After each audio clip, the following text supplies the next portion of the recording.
Welcome to the Blue Chip Podcast by fans for fans. Hello, how you doing? This is your host Cody Potter. Got a little show for you today about the defensive sets for the Washington Commanders going into training camp, things like that we're going to go over and just try to keep on top for you guys. There's a couple players, a couple position battles that I wanted to go over with you. Let's get right to it, man. We're going to talk about the Commanders first.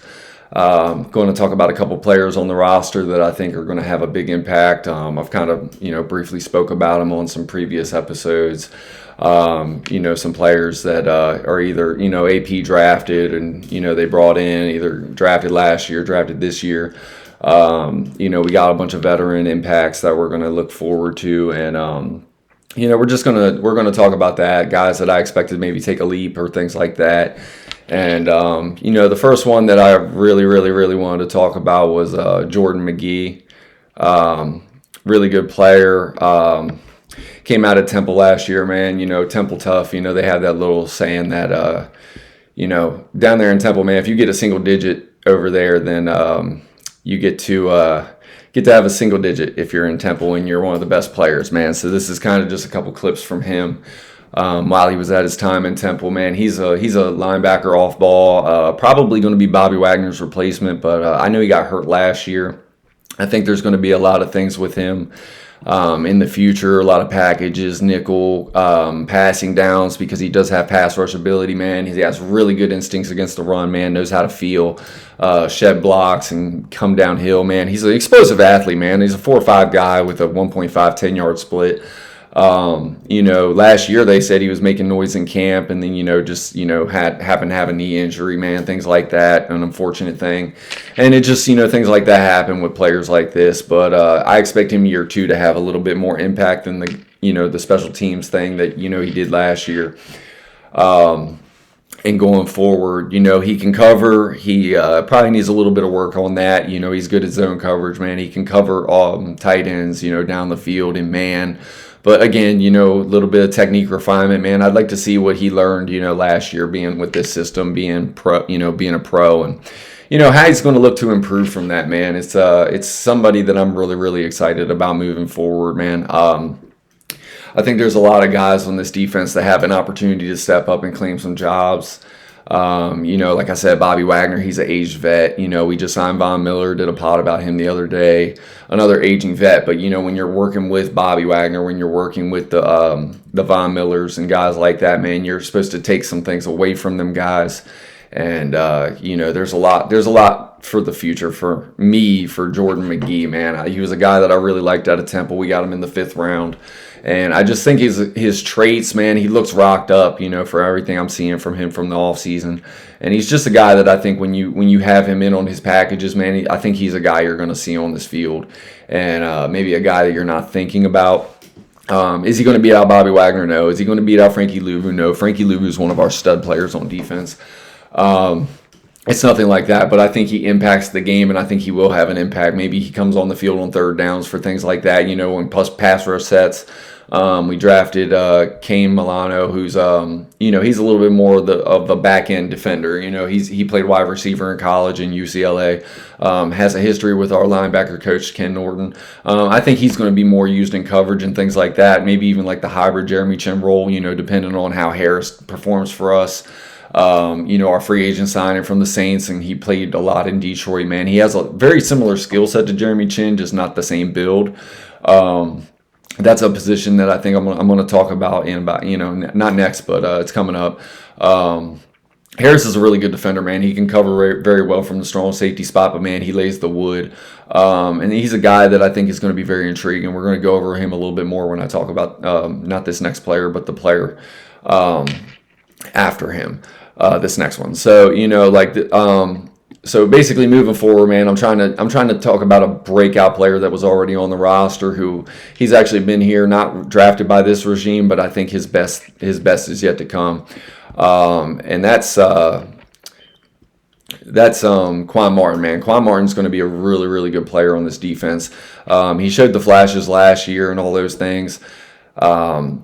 Has all the traits, man. He comes up, he plays the run very well. He could play box safety, man. He has the build to play box safety. Last year they said he played with two AC joints, man, that were hurting. And he's just a guy that I'm very, very excited about, man. Like this dude had a pick six in the Detroit game, as I'm showing now. Had another pick six late in the season when it really, really mattered. He's just a guy with a nose for the ball, man, and he's very, very good in coverage, man. Something that I think went underappreciated and didn't get discussed enough when it comes to Quan Martin was last year, man. We didn't give up a ton of deep plays once Mikey Sainristil moved outside. And he's a physical football player. Like I said, he can come up and play the run. He's actually got the build for a box safety, but he's got the eyes and the range and the playmaking ability of a true free safety, true back-end safety. And he's got the speed and everything that comes with it, man. He's got the instincts, and he's just a really good player, man. Solid tackler, and he does everything you want from that position, man. Like I said, he could play hybrid. He could play both. Like he's built to play both in the NFL. He can blitz, and he can play in the nickel. He can play corner. That's what he did at Illinois when he was with Devon Witherspoon, and that was a loaded draft class at defensive back.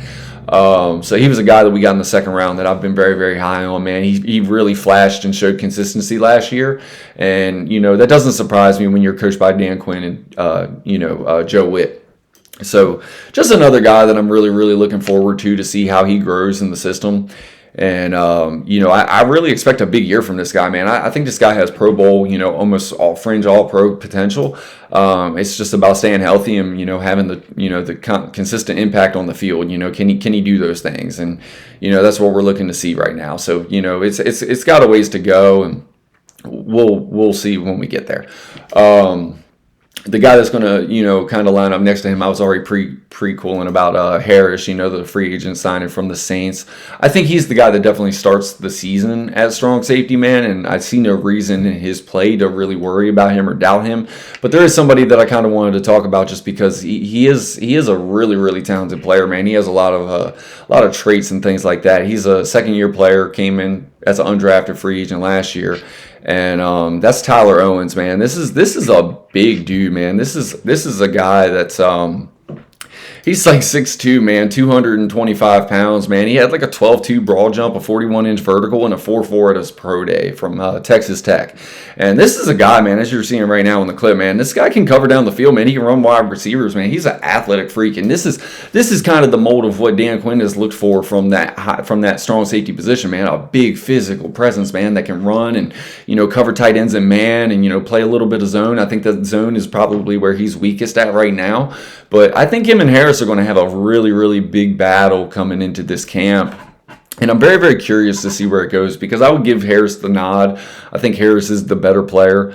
Ultimately, I think, Tyler Owens is going to, if there's an injury, I think Tyler Owens sees the field, man. He could be a guy that doesn't give the position back if he does walk on the field and gets a little bit of playing time, man. He looked really, really, really good in the box in the preseason, stayed healthy all season, man. He was a gunner on special teams, man. He's fast, man. He's just physical, man. He will light you up. He's a short tackler. He's just a guy that I'm excited about. I think this is more projection than anything else, man, but it's just one of them things, man. You get these young guys in camp, man, they start showing something, they start flashing, they look really, really good. Like if he looks really, really comfortable playing next to Quan Martin, by the time the preseason's over, man, or maybe, week 4, week 5, there's an injury, he sees the field, man, he's a guy that might not come off the field. And I think that should really, really get guys excited, man. That's why I'm really excited for what we're going to hear out of training camp and things like that. This defense is not this offense, but you're looking around this offense, man. You add Deebo Samuel, Laramie Tunsil. This offensive line is pretty set. When you're talking about from 1 to 5. When Sam Cosmi's back, he's going to be right guard. Josh Connerly Jr., man, he has everything that you want from right tackle. He's going to start year 1. Tyler Biadasz, he's a fringe pro. He's a Pro Bowl level center. He's a veteran. He's a leader. He does everything you want from the center position, man. He calls out. He communicates very well, and you could tell by the blocking assignments, even with less talent that we had last year. And then Laramie Tunsil and Brandon Coleman, who played left tackle last year, he's going to be our starting left guard. I'm pretty positive these are our starting 5 once Sam Cosmi's healthy, man. So like when I'm looking around the offense, you got Deebo, who is going to be our number 2, but I think more so in the line of number 2. I think that's going to be an alternating thing because I think you're going to see Deebo come out of the slot and you're going to see him in the motions. So they call him a gadget player, but realistically, what Deebo is he is your number 2 weapon. as far as the pass game, and he's going to come around on ends arounds and things like that. But Jalen Lane and Luke McCaffrey, Noah Brown, we got guys that I think are going to like really much predominantly play the outside. Number two, Jalen Lane probably works some from the slot because he gives you similar skill set to Debo with a little bit more speed and explosiveness. And it's going to be a package thing, man. It's the same thing on defense, but I think when you look on the defense, man, the positions are nowhere near as set. And I'm going to go over the depth chart in a little bit. I'm going to talk about this next player a little bit before I go into it. But the reason we're talking the defense is because I don't think anything is set. I think there's going to be a lot of things that alternate on the defense, man. I think there's going to be a lot of like packages and things like that. Like I said, with Jordan McGee or Tyler Irwins or things like that, I think you're just going to see a lot of rotation on this defense, whether it's the front, whether it's the back, except for the cornerback position, man. I think the cornerback position is set, and that's what's going to lead me to talking about this guy right here, man. Trey Amos is our second-round pick. I had a first-round grade on him, man. This dude can do everything that you want from the cornerback position. 6'1", 195, has really, really great feet, can play bump and run, can do everything like that, man. Like as you just saw in that play, man. Just he can play down the box, he can get physical within 5 yards, he can play off zone coverage. There is nothing that he is liable at, man. He can play good to the line and then come off into zones. He has really, really good eyes. He gives a little bit of space sometimes as a gambler corner, and sometimes that space, but he has recovery speed and he makes up for it very, very well. Doesn't mean you always get there. Sometimes you give up a play. But this is a guy that I'm very, very excited about going outside because it allows you to move Mikey Samuel inside. I'm not going to highlight Mikey because I could talk about Mikey on every pod. Mikey's my favorite player on this team. But Trey Amos, man, I think he's going to have a really, really big impact, man. He's a guy that I think takes over down the line for Marshawn Lattimore as your number one outside corner. But for right now, having Marshawn Lattimore on one side and then having Trey Amos on the other side, now you got Mikey on the inside, man. You can really dictate packages, man. You don't even have to move them around. You can pretty much just have them side to side, which is more what Dan Quinn did back in Dallas and what he did in Seattle, especially when they were cover three heavy.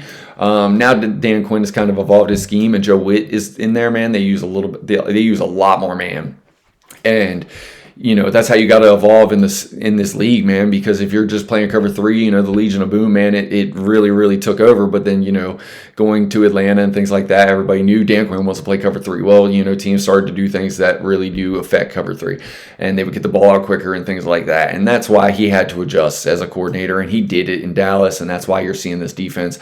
I think it's always been back end led. Legion of Boom. Joe Witt in Green Bay, same thing. Back end led, Savage and Jair Alexander and guys like that. I think that's why I'm talking about this back end so much when it comes to, Jordan McGee. He's a back, he's going to be an off-ball linebacker. Quan Martin, it's your starting free safety. Tyler Owens and Harris, they have a shot at being, whichever one of them starts, man. I think either one of them has a really, really bright trajectory for this season for this team. And Tyler Owens even gives you long-term, prospects. So again, I think this back end of this defense is so loaded that I really wanted to highlight them early, man, because I think Trey Amos is going to give you a lot of things. He could actually lead our team in interceptions. I don't think he does. I think Mikey Sanders still's got a little bit more ball hawk ability than Amos did. And honestly, last year, I think Mikey Sanders still could have had about 5 or 6 interceptions. I think he dropped about 3 or 4 that he really, really could have had. But, sometimes you get a little antsy as a rookie, and that's why I expect him to lead the team in interceptions over Amos. But I think Amos is a guy that can get you 4. 3 at least, and I really do think you hear his name 3 times on those, and he can bat the ball, man. He does the Pat Tillman punch and things like that. He can cause fumbles. He can improve a little bit in the run game, and I mean, like I said, he's got a little bit of gambler in him, but as you see right there, man, he's in a different coverage and he comes off and he just has really good eyes and he has really good closing speed and makes up for it.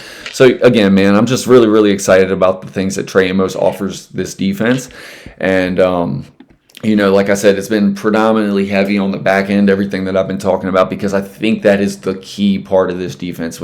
If you're telling me we go to the playoffs, we make a playoff run or whatever it is, if we have improved success on this defense, man, it will be because of the front end, and I'm going to get to that when I talk about packages and things like that, and a couple position battles to look out for as far as, what I think it's going to look like schematically on this defense.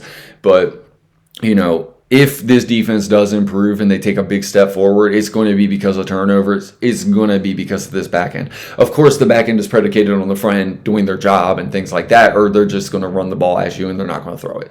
Because if you can't stop the run, well, why pass it? Because we'll just run it down your throat. We'll control the clock. We'll keep the ball away from Jaden Daniels. So again, if this defense is going to be predicated on improving and, being better than last year, they're going to have to, these are the guys that are going to have a big impact. So looking at this depth chart, man, Frankie Louvu, like I said, is set. Wagner is set. This is a nickel package right here because it's got Samford still on the field. Samford still is going to be on the field. At least 85% of the snaps, man. Honestly, I would see Amos coming off maybe before I even see Samford still coming off and then playing him outside. But maybe you don't, again, it's systematic things. So if you're looking at one DN spot, man, they got Dietrich Wise. He's a free agent addition from the Patriots.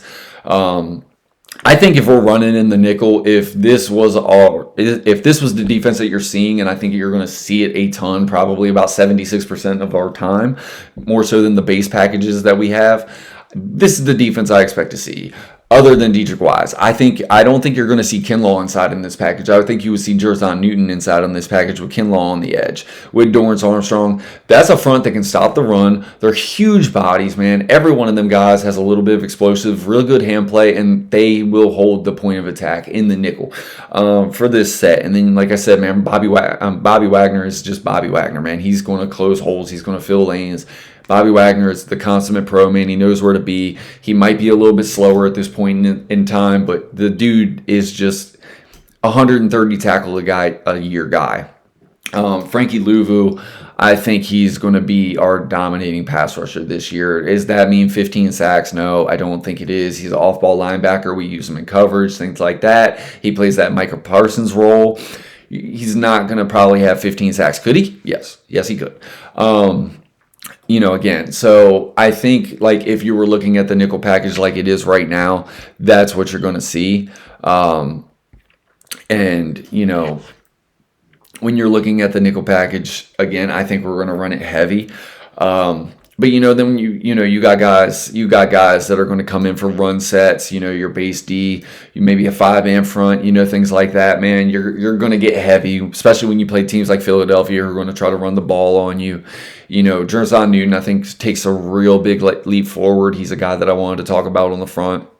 And I think Javon Kinlaw, man, he's been generally considered a guy that was, overpaid, things like that. And honestly, when I'm thinking about Javon Kinlaw, this dude is huge, man. He's rocked up, man. He had an injury early on in San Francisco, man. I think that set back some of his things. But when you look at him on the field, man, he's a really, really, really good run stopper.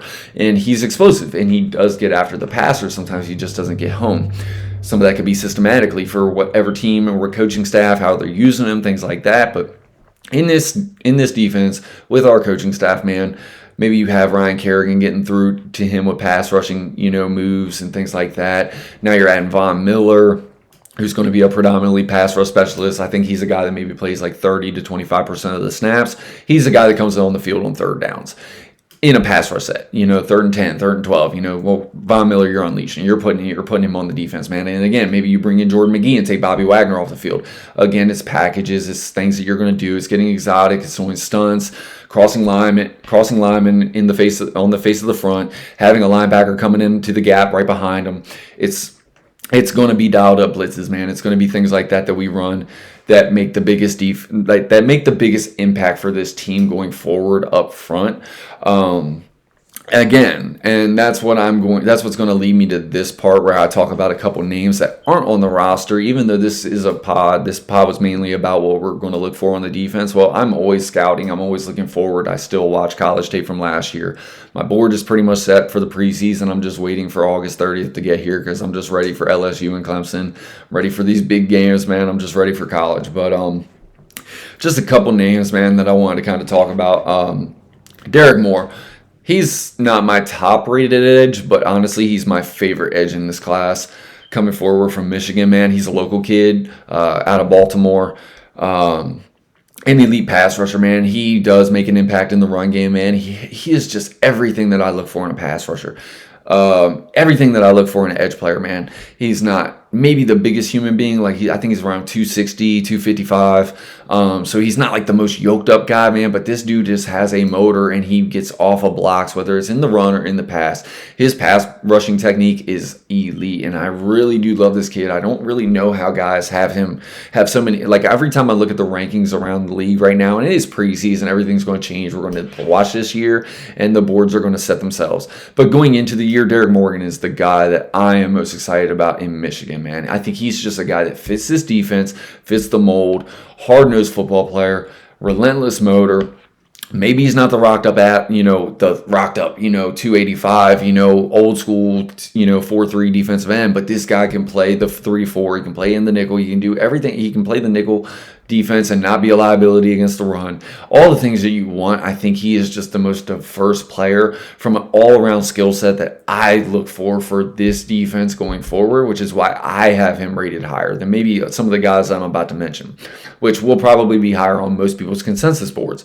And again, I'm scouting for us. I'm not scouting for other teams, and I'm looking for certain personality traits. I know Derek Morgan from playing in Baltimore as far as the prospect, the high school player, and things like that, and watching him in Michigan, which is my best friend's team. I watch a lot of Michigan football. This is a dude who jumps off the tape to me, especially on pass rush situations, man. And he does it against the best offensive linemen. When I watch Michigan, I'm not just watching Michigan because my best friend goes there. I'm watching Michigan because I'm looking for certain matchups. Well, he's a player that I'm scouting. That guy is obviously going up against a good offensive tackle. That's the matchup I'm looking for that Saturday. That's why I'm watching him. And when I watch him live, he is the one that jumps off the tape to me on that defense. He is, and they're back in safety and things like that. They have guys.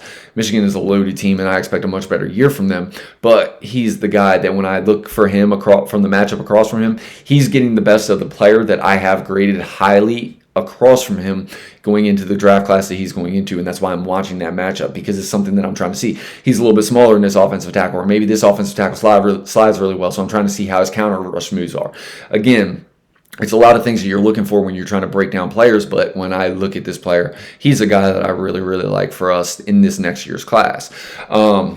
Rueben Bain, I'm a Miami U fan, so this is not a homer pick for me. This is just a rocked up dude with elite level get off, man. Like when I think about get off, man, Daron Payne, elite get off for a nose tackle. Jer'Zhan Newton, elite get off for a nose tackle. Well, this is an edge player.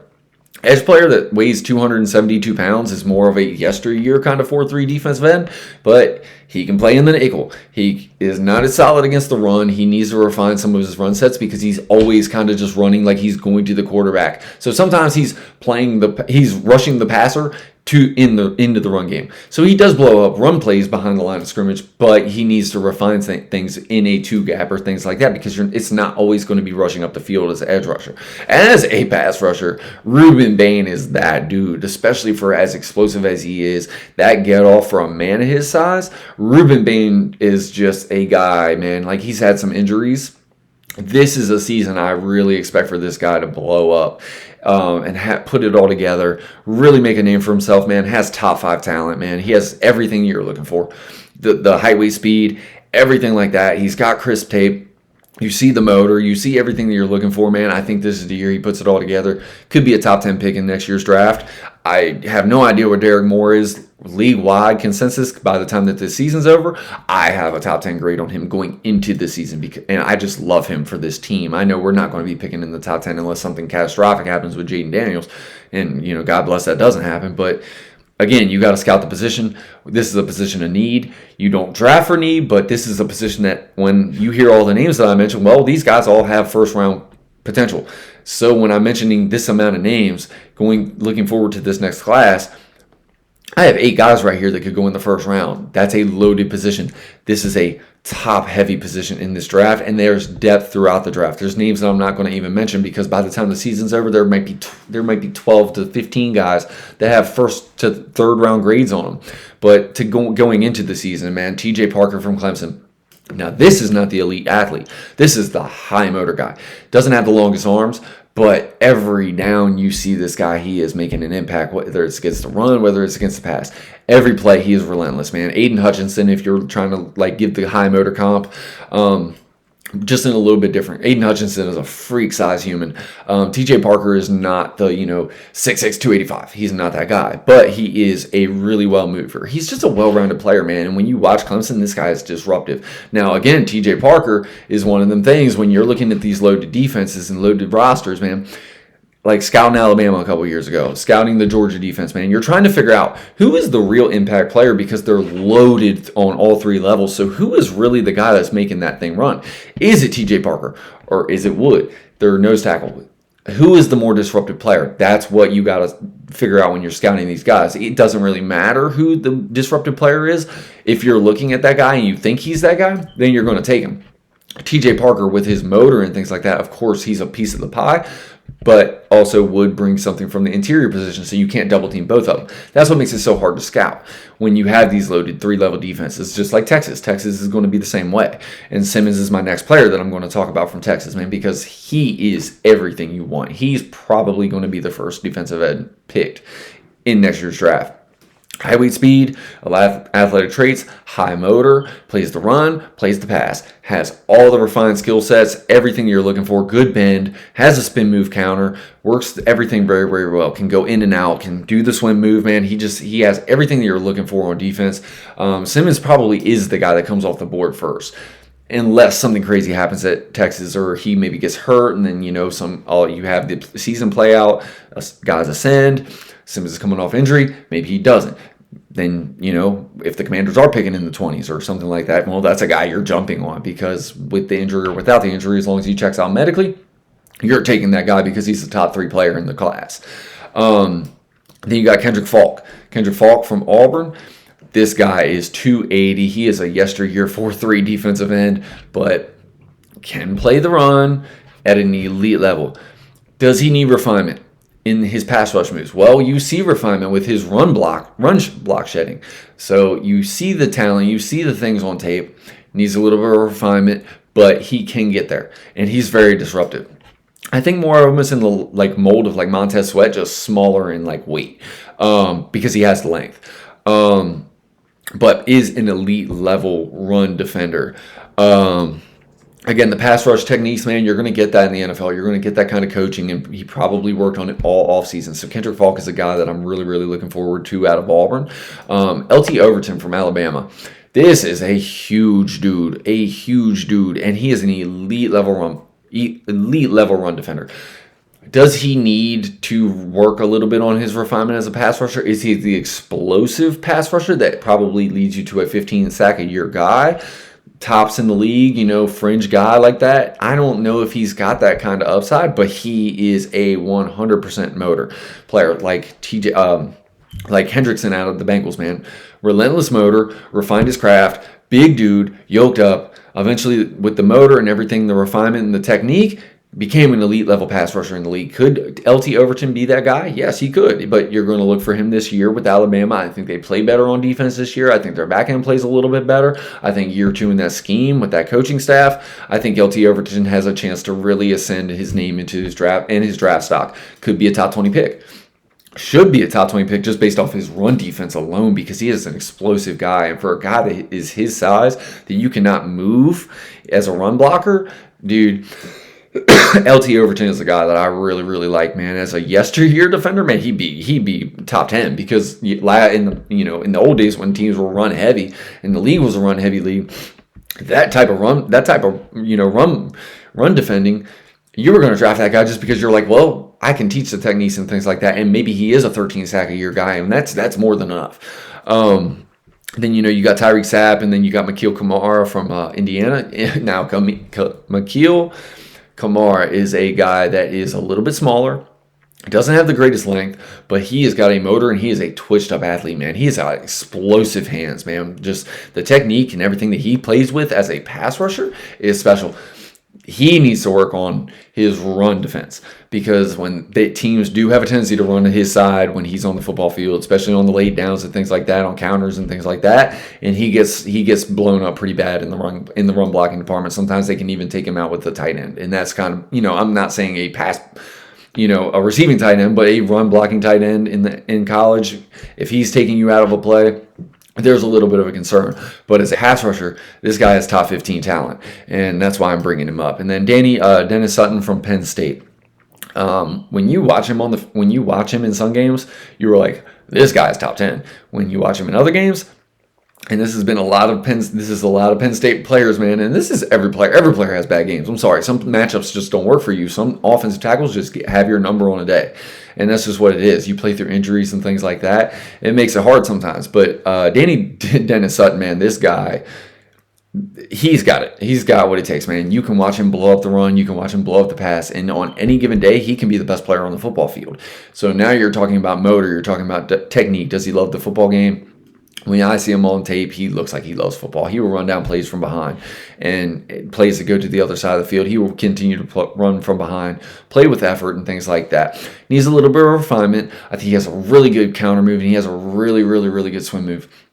And he has an electric spin move. So again, it's not always consistent. Sometimes you still get blocked when you do show these things. But again, he has what you're looking for. He has the repertoire of pass rush moves, and he can blow up a game plan when he is on and he is cooking. He can blow it up. So again, can he show the consistency this year? I brought this position up because with all these names and with all these players, there's a good chance 2 or 3 of these guys are available in the first round when this team is picking. We are looking for this position. You don't draft edge if there's a better player at another position that is a higher impact player.